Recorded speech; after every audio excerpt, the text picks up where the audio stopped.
நம்ம வேலோட ஊட்டின்னு சொல்லக்கூடிய செங்கநத்தம் வந்திருக்கோம். கைலாஷ் தபோவனத்தில் பார்த்தீங்கன்னா ஜெயராம் குருஜியோட ஜெயந்தி விழா 59வது ஜெயந்தி விழாவுக்கு வந்திருக்கோம். ஒரு அற்புதமான ஜெயந்தி விழா பார்த்தீங்கன்னா அன்னதானம் நடக்குது. அது மட்டும் இல்லாமல் துப்புரவு பணியாளர்களுக்கு ஆட்டோ ஓட்டுநர்கள்லாம் பார்த்தீங்கன்னா ஆடை தராங்க. ஊனமுற்ற வயதானவர்கள்லாம் உணவுன்னு பார்த்தீங்கன்னா உணவு வந்து வடை பாயசோட சாப்பாடு போட போகிறாங்க. ஒரு அற்புதமான அன்னதானம், அது சூப்பரான ஒரு குரு பூஜைக்கு தான் வந்திருக்கோம். வாங்க பார்க்கலாம். ஏராளமான பேர் கலந்துப்பாங்க இதில். அதுவும் உங்களுக்கு காமிக்கிறேன் வாங்க.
மாலை போடுறோம்.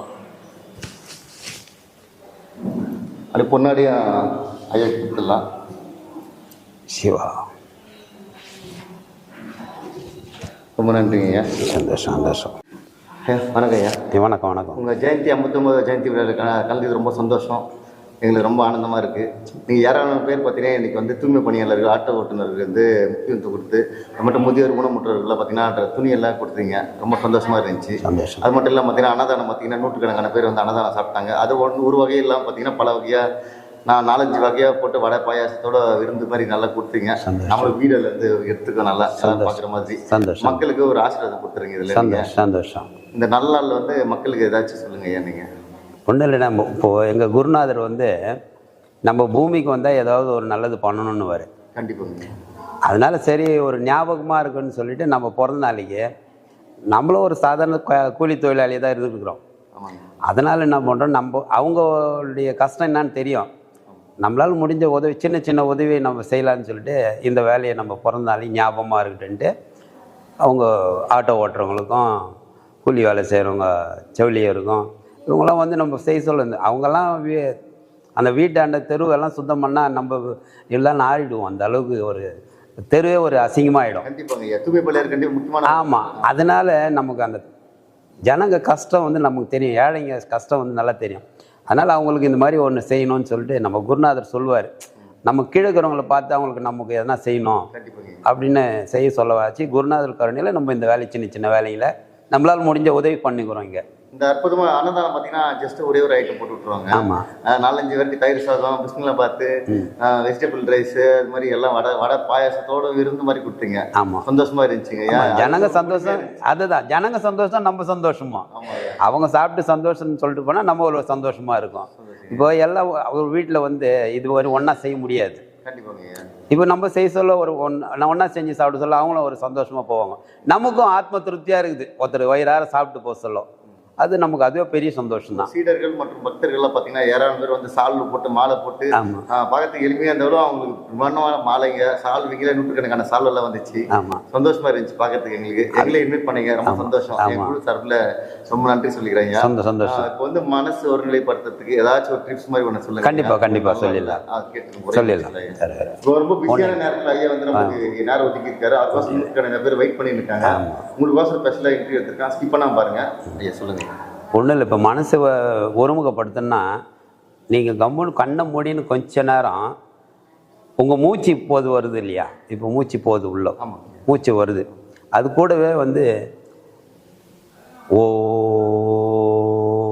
மனசில் நினைக்கணும். இதை நான் உங்களுக்கு சொல்கிறேன், இது வாய் அது உள்ள அந்த கொஞ்சம் மூச்சு கூடவே அது எண்ணத்தை கொடுக்கணும். அது ஓன்னு அப்படி நிறுத்தணும். திருப்பி இந்த மாதிரி கொஞ்சம் நிறுத்திட்டு ஒரு செகண்டோ 2 செகண்ட் நிறுத்திட்டு திருப்பியும் அதை வெளியே விட சொல்லுவோம். சிவான்னு நினைக்கணும். நீங்கள் ஓம் நினைக்க சொல்ல எண்ணம் வராது உள்ள. விட சொல்லவும் அந்த மூச்சை நீங்கள் கவனிக்க சொல்ல இந்த அதுக்கு தான் இந்த மந்திரத்தை சொல்கிறது. இந்த மந்திரத்தை கூடவே இந்த ஓம் நம சிவாய சொன்னீங்கன்னா எண்ணம் வெளியே போகாது, உங்களுக்கு அமைதியாக நிற்கும். இதை நீங்கள் மறந்துட்டீங்கன்னா எண்ணம் வெளியே போச்சுன்னு உங்களுக்கே தெரிஞ்சுக்கலாம். இதுங்க அதனால் ஒவ்வொருத்தரும் வந்து ஒரு டெய்லி ஒரு 20 நிமிஷம் 24 மணி நேரம் டைம் இருக்குது. ஆமாங்க. எல்லாரும் டைம் இல்லைன்னு சொல்லிட்டு நேரத்தை கடத்துறாங்க. ஆயுசு நமக்கு ரொம்ப குறுகிய காலம்னுவாங்க. இன்னைக்கா நாளைக்கு என்ன தெரியாது எல்லாருக்குமே. அந்த காலம் போகிறதுக்குள்ள படைச்ச கடவுளை நம்ம கொஞ்சம் நேரம் நினைக்கணும். நீங்கள் சொல்லுங்கள், 24 மணி நேரத்துக்கு இது எங்கள் ஆளை கேட்குறேன், 24 மணி நேரத்துக்கு ஒரு மனுஷன் என்ன பண்ணுறான்? டைம் சொல்லு பார்க்கலாம். 8 மணி நேரம் உழைக்கிறோம். 8 மணி நேரம் உழைக்கிறோம். 8 மணி நேரம் தூங்குறோம். 16 மணி நேரம் ஆச்சு.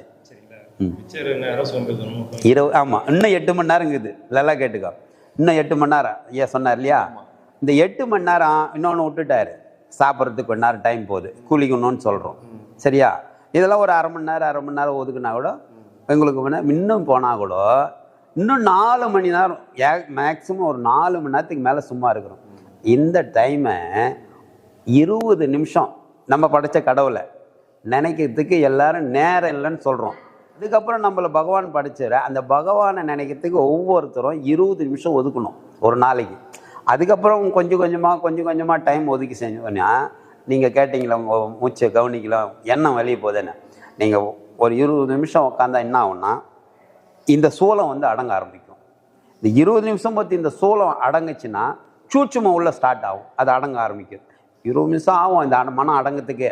அது வரலாம் ஓடின்னு ஓடியாந்துன்னு இருக்கும். நீங்கள் ஓடினா கூட கவலையே பட தேவையில்லை, அது போட்டோன்னு விடுங்க. ஆனால் தானாக அது வந்துடும். இதுக்கு எங்கே போனால் வழி இல்லை, அதுக்கு உள்ளே தான் வரணும். அது வெளியே என்ன போனாலும் திருப்பி உள்ளே வந்துடும்.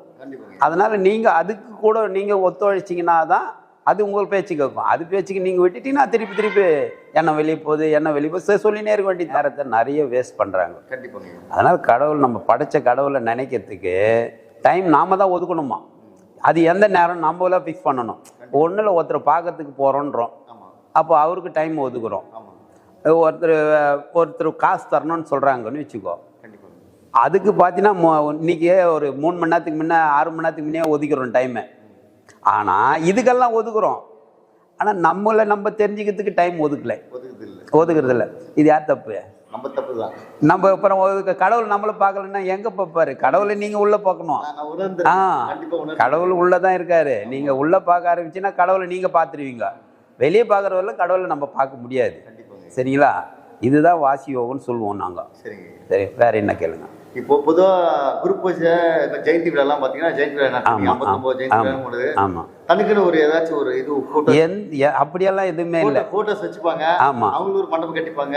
குருநாதரை நான் தான் முதல் அப்படின்னு சொல்லி காமிப்பாங்க. ஆமாம். ஆனா உங்க இடத்துல வரும் பார்த்தீங்கன்னா உங்க குருநாதரை மெயினா வச்சிருக்கீங்க. ஆமாம், இல்லை அவர் ரொம்ப சந்தோஷமா இருக்கு. அவர் மகான் சித்தர் தான் எல்லாமே தெரியும். ஆனா இருந்தாலும் என்ன பண்ணாங்க, மோஸ்ட்லி ஜெயந்தி விழானா அவங்கள தான் ப்ளஸ்ஸா பண்ணாங்க. ஆனா நீங்க அது பண்ணல, உங்க குருநாதரை ப்ளஸ்ஸா பண்றீங்க. அதை பத்தி சொல்லி நாங்களே எங்க குருநாதரை பின்பற்றும் போது கண்டிப்பா நம்ம குருநாதர்னா நம்மளே இல்லை. கண்டிப்பாங்க. நம்ம இப்போ தாய் தந்தை இருந்தால் தான் நம்ம வந்தோம். குருநாதர்னா நான் வந்திருக்க மாட்டேன். அப்போ அவர் தான் எனக்கு முக்கியமாக வரணும். அதனால அவரை முக்கியத்துவப்படுத்துவேன். இப்போ நீங்கள் வந்து என்ன முக்கியத்துவப்படுத்திக்கலாம். உங்களுக்கு நம்ம சிஷியருங்க வந்து இப்போ என்ன பார்க்கலாம், நான் அவரை பார்த்து தான் நீங்கள் என்ன பார்ப்பீங்க. இதுதான் இப்போ வழியாக வரணும். வாழ்கண்ணு கீழ்கண்ணு உடனே முளைக்கும். அது மாதிரி வந்து குரு இல்லைன்னா நான் இப்போ இந்த லைனுக்கே நம்ம வந்துருக்க முடியாது என்னால். அப்போ நான் அவரை நினச்சி தான் நான் முதல்ல அவரை நினச்சி தான் எல்லா காரியமே செய்வேன். வழி காட்டினவரும் அவர் தான், நல்லது செய்யன்னு சொன்னவரும் அவர் தான். இந்த ஆன்மீக லைனுக்கு அவருக்கு என்ன கொண்டுன்னு வந்தது அவர் தான். கொஞ்சம் கொஞ்சமாக என்ன ஒரு நல்ல நிலைக்கும் எடுத்துன்னு வந்தவர் தான் அவர் விட்டது. உண்மை பொருளை சொன்னார். இது பொய், இது உண்மைன்னு. வெளியே நம்ம எல்லாம் செய்கிறது மொத்தமே பொய் தான். எல்லாமே மற்ற பொய் விட்டுட்டு போகிறது தான். நீங்கள் உள்ளே பார்க்கறது மட்டும்தான் உண்மை. அதுதான் பிறவியாக வந்து இருக்கிறதுக்கு காரணமே. நம்ம அதை தான் பிடிக்கணும். இதெல்லாம் கொஞ்சம் கடமையாக செய்யணும். மீது எல்லாமே உண்மையாக இருக்கிறது கடவுள் உள்ளதாக இருக்காரு. நீங்கள் அவரை பாருங்கள், மீதெல்லாம் கடமையாக பாருங்கள். ரொம்ப சந்தோஷம். ஆசீர்வாதம் கொடுங்க. நம்ம சேனலும் growth ஆகிறதுக்கு ஆசீர்வாதம் பண்ணுங்க. சந்தோஷம். பாலே, நீ எதனா கேட்கறதுனா கேளு, நீ எதனா கேட்கறதுனா கேளு. இப்போ அவங்க சிஷ்யர்கள் இருக்காங்க. ஆமாம், அவங்களுக்கு எந்த டவுட்டுன்னா கேளு. வாய்ப்பு கொடுத்துருக்காரு. அவங்க கேட்டா இதில் ஆட் பண்ணிடுறாங்க. ஏதாச்சும் கேட்கறதுக்கு உங்களுக்கு இருக்குங்களாண்ணா? எங்களோட சிஷ்யர் இவர் வந்து சில கேள்வி கேட்பாரு. இவர் டாக்டர் ப்ளஸ் டாக்டர். இவங்க நேம் ஐயா ரமேஷ் ஐயா வந்து சில கேள்வி கேட்பாரு. கேளுங்க சாமி. ஆன்மீகத்தில் நிறைய படிக்கட்டு இருக்குன்னு சொல்கிறாங்க. ஆமாம், ஒவ்வொரு படி ஒவ்வொரு நிலை அப்படின்னு சொல்கிறாங்க. ஆமாம். உங்களுடைய வழி நீங்கள் சிஷியமார்களுக்கு கற்றுக் கொடுக்குற வழியும் ஆமாம், மீண்டும் பிறவா நிலைக்கு ஆமாம் வரக்கூடாதுன்றதுக்காக நீங்க வந்து அந்த வாசி யோகத்தை கற்றுக் கண்டிப்பா. இது சில பேர் என்ன சொல்றாங்க அப்படின்னு கேட்டீங்கன்னா, இப்ப இருக்கிற வந்து இல்லற வாழ்க்கையை பாதிக்கப்படுமா இல்ல அப்படின்னு சொல்லிட்டு சில பேர் ஒதுங்கி அந்த வந்து அது முதல் படின்ற மாதிரி அந்த ஆன்மீகத்துல வந்து சாமி விக்கிரகம் போடுறதுலயே அடுத்த படிக்க போக மாட்டேன்றாங்க. இது உங்களுடைய ஒப்பீனியன்? நல்ல கேள்வி இது. இப்போ நீங்கள் என் கூட இருக்க வச்சு பரவாயில்ல. இது இந்த கேள்விக்கு உங்களுக்கு பதில் கரெக்டாக கிடைக்கும். எங்கள் குருநாதருக்கு கல்யாணம் ஆனது. அவருக்கும் ஒரு மக பிறந்தாங்க. அவரும் கல்யாணம் பண்ணி கொடுத்துட்டு கடமையை முடிச்சுட்டு இந்த இடத்துக்கு வந்தார். இப்போ எனக்கும் அதே மாதிரி எனக்கும் கல்யாணம் ஆனது. 2 மக இருந்தாங்க. அவங்களையும் கல்யாணம் முடிச்சுட்டு நான் திருப்பி இந்த லைனுக்கு வந்தேன். இப்போ இதில் உங்களுக்கு என்ன இதில் இந்த கண்டுபிடிச்சிங்க நீங்களே சொல்லுங்கள். இப்போ வந்துட்டோம், லைனுக்கு வந்துட்டோம். இதுக்கும் குடும்பத்துக்கும் சம்மந்தமே இல்லை. நமக்கும் குடும்பத்துக்கும் சம்மந்தம் இல்லை. நீங்கள் தனியாக பார்க்குறதுக்கு கற்றுக்கணும். இதில் வேறு ஒன்றும் இல்லை. இதுதான் அப்பயே சொன்னாங்க, பற்றற்று இருன்னாங்க. நம்ம பற்று இல்லாமல் இருந்தால் நம்ம இப்போ தெரியும். தாமரை இலையில் தண்ணி பார்த்தீங்கன்னா உருண்டு இருக்கும். இப்போ அதில் தான் இருக்குது, தண்ணியில் தான் இருக்குது இலை. ஆனால் இது எப்படி இருக்குது பார்த்தீங்களா? உருது பார்த்தீங்களா? ஒட்டாது. இப்போ நீங்களும் அது மாதிரி தான் நம்ம எங்கள் குருநாதர் கற்றுக் கொடுத்தது. நீங்கள் இருங்க, பசங்களுக்கு எல்லாம் செலவு பண்ணுங்க, வேலை செய்யுங்க. எது வேலை நிறுத்தலை, நான் இன்னைக்கு கூட வேலை செய்கிறேன், வீட்டுக்கு தேவையான காசும் கொடுத்துட்றேன், இங்கே பொது தொண்டுக்கும் நான் காசு எடுத்து செய்கிறேன். இதில் எதனா தடை இருந்துச்சா? இப்போ என்னை பார்த்து நீங்கள் வந்துடலாம், அந்த இடத்துக்கு எல்லாருமே வரலாம். இப்போ குடும்பம் விட்டுட்டு வர வேண்டிய வேலையே இல்லை. நீங்கள் அதை பாருங்கள், குடும்பம் சந்தோஷமாக இருக்கும். நீங்கள் வாங்கி போடுற இப்போ பொருளோ வீட்டுக்கு என்ன தேவையோ வாங்கி கொடுத்துட்டா வீட்டில் எந்த பிரச்சனையும் வருமா? வராது. நான் சாமியோன்னு நீங்கள் போயிட்டீங்கன்னா தான் அங்கே வரும். அது தெரியாதவங்க தான் அந்த லைன் போயிடுவாங்க. குடும்பத்தை பார்த்தீங்கன்னா நம்ம மனசையும் கட்டுறோம். இது ராஜயோகம்னு வாங்க இதுக்கு பேர். நீங்கள் குடும்பத்திலிருந்து நீங்கள் கிட்ட நெருங்கி வர சொல்ல அதுவும் நம்மளும் பிரிஞ்சிடுவோம். இந்த புளியம்பழம் பார்த்துருப்பீங்க. பார்த்தீங்கன்னா முதல்ல பூ பூக்குது, காய் நல்லா பச்சை கலரில் இருக்கும். அந்த காய் உள்ளே பார்த்தீங்கன்னா எல்லாம் பிடிச்சிக்கின்னு இருக்கும். பார்த்தீங்கன்னா புளியங்காய் கொஞ்ச நாள் பொறுத்துனா பழுக்க ஆரம்பித்தோடனே ஓடு தனியாகவும் இருக்கும், பழம் தனியாகவும் ஆகுது. இன்னும் கொஞ்ச நாள் பொறுத்து பார்த்தீங்கன்னா திருப்பியும் அந்த பழத்துக்குள்ளே ஒரு வெள்ளை ரோலு, இன்னொரு கொட்டை ஒன்று இருக்கும். இப்போ இது பார்த்தீங்கன்னா 5 ரகமாக பிரியுது. அது பார்த்தீங்கன்னா முதல்ல காயாக இருக்குது எல்லாம். கொஞ்ச நாள் ஆனோடனே பழுத்தோடனே அது தனியாக இது தனியாக ஆகுது. இன்னும் கொஞ்ச நாள் பார்த்தீங்கன்னா உள்ளுக்கிற கொட்டையும் தனியாக இருக்கும். இந்த மாதிரி தான் நம்ம வாழ்க்கையும். நம்ம எல்லாம் முதல்ல குடும்பத்தில் தான் இருக்கணும், யாரும் இல்லைல்ல. அது உள்ளே இருக்கிற மாதிரி பழுத்து நம்ம வெளியே வர்றதுக்கு இதுக்கு சாதனை தேவை. சாதனைக்கும் குடும்பத்துக்கும் சம்மந்தமே இல்லை. நீங்கள் நைட்டில் உட்காருங்களா, டைம் எப்போ கிடைக்குதுங்களோ தியானம் பண்ண போகிறீங்க. இதுக்கு யாரும் இடைஞ்சல் இல்லை. உங்கள் டைமை நீங்கள் தான் ஃபிக்ஸ் பண்ணணும். இதெல்லாம் தூங்கட்டும். நான்லாம் அப்படி தான் பண்ணேன். வீட்டில் எந்த பிரச்சனையும் இல்லை. நான் ரூமுக்கு போயிடுவேன். சாயங்காலம் ஒரு 8 மணி 9 மணிக்கு குளிச்சுட்டு நான் போய் சாப்பாடு எடுத்து வச்சுடுமான்னுவேன். நீங்கள் எடுத்து வச்சு நீ தூங்குங்க பண்ணிவிடுவேன். நான் அதுக்கப்புறம் தியானம் பண்ணுறதுக்கு போயிடுவேன். ஏன்னா யாருக்கும் ஃபோன் வராது, ஒன்றும் வராது. நான் சாதனை பண்ணுறதுக்கு அப்படி தான் நான் சாதனை பண்ணுவேன். அவங்கவுங்களுக்கு எப்படி டைம் கிடைக்குதோ அந்த டைமை நீங்கள் யூஸ் பண்ணிக்கணும். இதுதான் நம்மளால் செஞ்சுக்கிட்ட சாதனை. இதை தான் நாங்கள் உங்களுக்கு சொல்லிக் கொடுக்கணும் திருப்பி. சரிங்களா? வேறு இப்போ ஜெயந்தி கலந்து நாங்களும் எங்களுக்கு சந்தோஷமாக இருந்துச்சு. நீங்களும் தியானம் பண்ணுங்கள், மனசு ஒருநிலை பண்ணுங்கள், கண்டிப்பாக வாழ்வில் வெற்றி அடைவீங்க. வாய்ப்பு கொடுத்த ஐயா ரொம்ப நன்றி. இந்த முடிச்சுக்கலாம். இது மாதிரி நல்ல வீடியோ பண்ணலாம். நன்றி. ஜெயந்தி விழா முன்னிட்டு பார்த்தீங்கன்னா பக்தர்களுக்கு பார்க்குற பக்த கொடிகள் யாரும் போய் இருப்பாங்க, அவங்களுக்கு ஏதாச்சும் அருளாசி சொல்லுங்க. அருளாசன்றதை விட நீங்கள் குருக்கிட்ட வந்தீங்கன்னா அவங்கக்கிட்ட நீங்கள் வந்து போனீங்கன்னாவே உங்களுக்கு எல்லாமே நடக்கும். சரிங்களா? நீங்கள் நினச்சதே நடக்கும். குரு பார்வையில் எப்பவும் பட்டுக்குன்னு இருந்தாவே எல்லாம் நடக்கும். சரிங்களா? அதுவே கிஃப்ட்டு தான். சரி, ஓகே. மனுஷன் எப்போவுமே ஒரு ஆசைப்பட சொல்ல தான் பிறவி உண்டு. சரிங்களா? அப்போ நம்ம எதுக்கு ஆசைப்பட ஒரே ஒரு சங்கல்பத்துக்கு பிறவி உண்டு எங்கள் குரு சொல்லி கொடுத்தாரு. அப்போ மனுஷனுக்கு எவ்வளோ எண்ணங்கள் ஓடினே இருக்குது, ஏதோ ஆசை பண்ணுக்கிறான். இப்போ இதெல்லாம் குறைக்கணும்னா படிப்படியாக தான் குறைக்க முடியும். உடனே குறைக்க முடியாது யாராலையுமே. இன்னைக்கு ஒரு வேலை செஞ்சுன்னுக்கிறோம், 4 வேலையை ஒரு வேலையாக்கலாம், ஒரு வேலையை இன்னும் கொஞ்சம் குறைக்கலாம். அப்படி கொஞ்சம் கொஞ்சமாக குறைச்சின்னு வர சொல்ல தான் நமக்கு அந்த ஆசைகள் குறைய பிறவி குறையிற மாதிரி வரும் உங்களுக்கு. சரிங்களா? சுத்தமாக பிறவி குறையணுன்னா ஆசைக்கு தான் பிறவி எடுக்கிறோம் எல்லாருமே.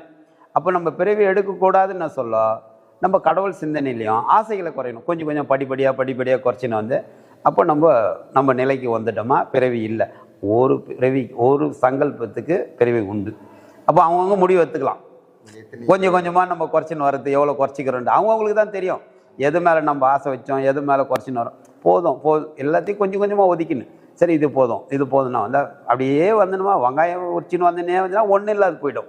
அப்போ நீங்கள் ஆசைகளை குறைச்சினே வந்துட்டீங்கன்னா இங்கே உங்களுக்கு பிறவி இல்லைன்னு அர்த்தம். இதுக்கு கண்டிப்பாக குரு தேவைப்படும். அப்பப்போ நம்ம சொல்லினே இருந்தால் தான் நீங்கள் அந்த இடத்துக்கு வர முடியும். சரி, நன்றி. நன்றி. அற்புதமான ஜெயந்தி விழா பார்த்தீங்கன்னா அம்மா சில வார்த்தைகள் சொல்லுவாங்க, வாங்க கேட்கலாம்.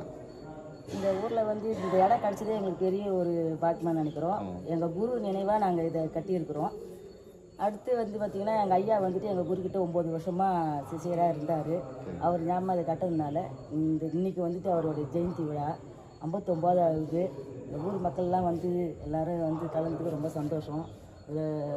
உழைக்கும் மக்களுக்கு முத்துப்பாட்டில் வேலை செய்கிறவங்க, ஆட்டோ ஓட்டுறவங்க எல்லாருக்கும் எங்களால் முடிஞ்சது. நாங்கள் துணியெல்லாம் கொடுக்குறோம், அன்னதானம் பண்ணுறோம். 2 பேரும் சேர்ந்து ஏதோ நல்லது செஞ்சு கொடுக்குறோம். அவ்வளோதான். சும்மா ரொம்ப நன்றிங்கம்மா. நன்றிங்க. இவ்வளோ நேரம் பொறுமையாக வீடியோ பார்த்து ரொம்ப நன்றிங்க. ஒரு அருமையான ஜெயந்தி விழா உங்களுக்கு காமிச்சிருக்கேன். இது மாதிரி ஒரு நல்ல வீடியோ மீட் பண்ணலாம். நன்றி.